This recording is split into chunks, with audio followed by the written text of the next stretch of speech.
ఏంట్రా డాక్టర్ గారి కారు కొట్టేసి మళ్ళీ వాడికి అమ్మేశారంట? సూపర్ రా, కానీ నా వాట నాకు ఇవ్వలేదేరా. ఏంటేంట్రా నా యూనిఫారం తో సహా నా డ్రాయర్ ని కూడా ఊడదీస్తానన్నావా? 24 గంటల్లో నిన్ను నీ కాలనీని ఏం చేస్తాను చూడు. చూడు, నువ్వు పెట్టుకుంది పోలీసుడితో కాదు, నాతో పెట్టుకున్నావు, గుర్తుంచుకో. అంటే మీరు పోలీస్ కాదా? చెప్తాను నీ సంగతి. ఈ పోలీసుడితో మనకి ఎప్పటికైనా డేంజర్ ఏమో. అయితే డ్యూటీ మానిపించి లాఠీ లాగేస్తే సరే. ఎలా ఆలోచిద్దాం.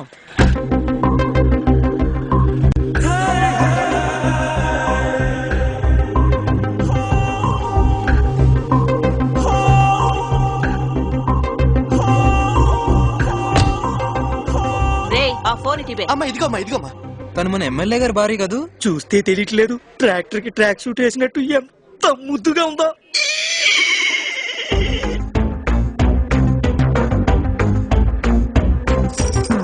ఏ కంపెనీ నుంచి తోలుకొచ్చారో దీన్ని? సార్ నా భార్య సార్. సారీ రా, రే దీన్ని జీపేకిచ్చండి రా, చాలా రోజులైంది. దొరికేవరా జఫాగా? రే ఈ బిల్డింగ్ ఇక్కడ లేదు. ఏమి యాక్టింగ్ రా నాగేశ్వరరావు గారి మనవడా, దొరికేవరా, రెడ్ హ్యాండెడ్ గా దొరికేవు. దేని గురించి సార్ మీరు మాట్లాడేది? రే దొంగనాయాల, అదే మనిషి అదే గుత్తి, కానీ కారు మాత్రం వేరే. అది కాదు సార్. ఈసారి వదలరా, పదరా స్టేషన్. ఈ కారు ఇక్కడ ఉంటే కారు అదే వస్తుంది కానీ నువ్వు పదరా, పదరా స్టేషన్. ఈ కారు గురించి మీకు తెలియదు సార్.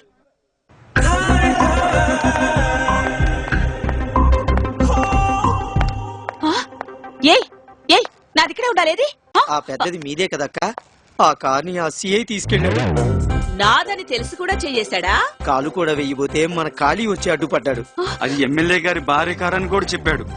ఆ విషయం చెప్పినందుకే ఖాళీని అరెస్ట్ చేసి తీసుకెళ్లాడక్క. అంతే కదక్క, రోజు నువ్వు బరువు తగ్గడానికని గుర్రం స్వారీ చేస్తే ఆ గుర్రమే బరువు తగ్గిపోయిందంట. నువ్వు జిమ్ డ్రెస్ లో డ్రమ్ములా ఉంటా ఉంటాక. నువ్వు మిషన్ ఎక్కి ఎక్సర్సైజ్ చేస్తే ఆ మిషన్ సూసైడ్ చేసుకుందన్నాడు. నువ్వు ఉల్ఫా డాన్స్ చిచ్చి ఆ సల్సా డాన్స్ అదితో డాన్స్ చేస్తూ ఉంటే ఆ ఫ్లోర్ పగలేదని అడిగాడక్క. పచ్చి బూతులు మాట్లాడతావంట. అరగంట జిమ్ముద్ది, గంట కుమ్ముద్ది, ఇంకేమి తగ్గుతున్నాడక్క. నయనతారా అంది వేరా? ఆన్ ది వేలో వస్తూ ఏం పీకుతున్నావు? ఒక సిఐ నా కార్ తీసుకెళ్లిపోయాడంట. గంట సేపట్లో నా కార్ నా ముందుండాలి, ఆ సిఐ వాడింట్లో ఉండాలి. ఏ కారణం లేకుండా సస్పెండ్ చేయించడం అంటే అంత బాగుండదేమో బంగారం. నేను చెప్పింది గాని నువ్వు చేయకపోతే నువ్వు కారు కొని పోలీసు వాళ్లతో ఇన్స్టాల్మెంట్స్ కట్టించే విషయం నెక్స్ట్ ఎలక్షన్స్ లో ఎక్స్ పార్టీ తరపున నేను ప్రచారం చేస్తాను. ఇంట్లోనే ప్రతిపక్షమా? అసలు ఇక్కడ సీఏ ఎవరు? సార్ నమస్తే సార్. అసలు ఏమనుకున్నావే నువ్వు? సార్ అయ్యో బాబోయ్, నా ఓటు బ్యాంకు ఇతను లోపల సార్. ఆడు మామూలు దొంగ సార్. అతను బయటికి తీసుకురా.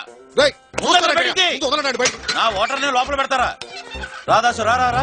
ఏమయ్యా కాకి బట్టలు వేసుకుని సరిపోద్దా? ఎమ్మెల్యే గారికి మామూలు గారికి డిఫరెన్స్ తెలీదా నీకు? ఎమ్మెల్యే కార్ ఏంటి సార్? నేను చెప్తూనే ఉన్నాను సార్, ఇది ఎమ్మెల్యే గారి కారు కాదు, కాబోయే ముఖ్యమంత్రి గారి కారు. సార్ ఆడు చెప్పేది పచ్చి అబద్ధం సార్. మీరు గెలవాలని ఓట్లు వేయించిన వాడిని సార్, మీకు అబద్ధం చెప్తానా చెప్పండి? చెప్తాడు సార్. ఆయన నమ్మదు సార్. నమ్మండి సార్.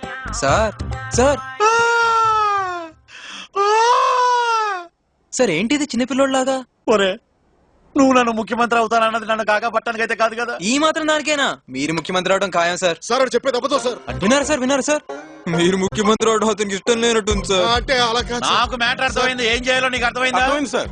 అధికార దుర్వినియోగం చేసినందుకు సీఐని సస్పెండ్ చేయాల్సిందే సార్. యువర్ సస్పెండెడ్ అయ్యా. సార్ ఇది అన్యాయం సార్. ఇదే న్యాయం. తమ్ముడు నువ్వు హ్యాపీయా? ఓన్లీ మొత్తం హ్యాపీ సార్. అమ్మయ్యా నా భార్య కోరిక తీరింది, నా నియోజకవర్గంలో ఓటు బ్యాంక్ హ్యాపీగా ఉంది. ఒరే నేను ముఖ్యమంత్రి అయి కలుస్తానే. నేను అప్పుడు కలవను సార్. మళ్ళీ ఏమైందిరా? మీరు ప్రధానమంత్రి అయినా కలుద్దామని సార్. అందివే ఇక్కడ ఉంటే నీ అభిమానాన్ని తట్టుకోలేమయ్యా. నీకో దండం. PA sir. ఏంటి థింకింగ్? అదేంట్రా సస్పెండెడ్ అని ఒక మొక్క తప్ప ఇంకేం అర్థం అవ్వలేదు. అన్యాయంగా నా ఫ్రెండ్ మీద చేసావుగా, దాని రియాక్షనే ఇది. ఇది కూడా అర్థం లేదురా నాకు. రేపటి నుండి నీకు డ్రెస్ ఉండదుగా, తీరిగ్గా ఆలోచించుకో.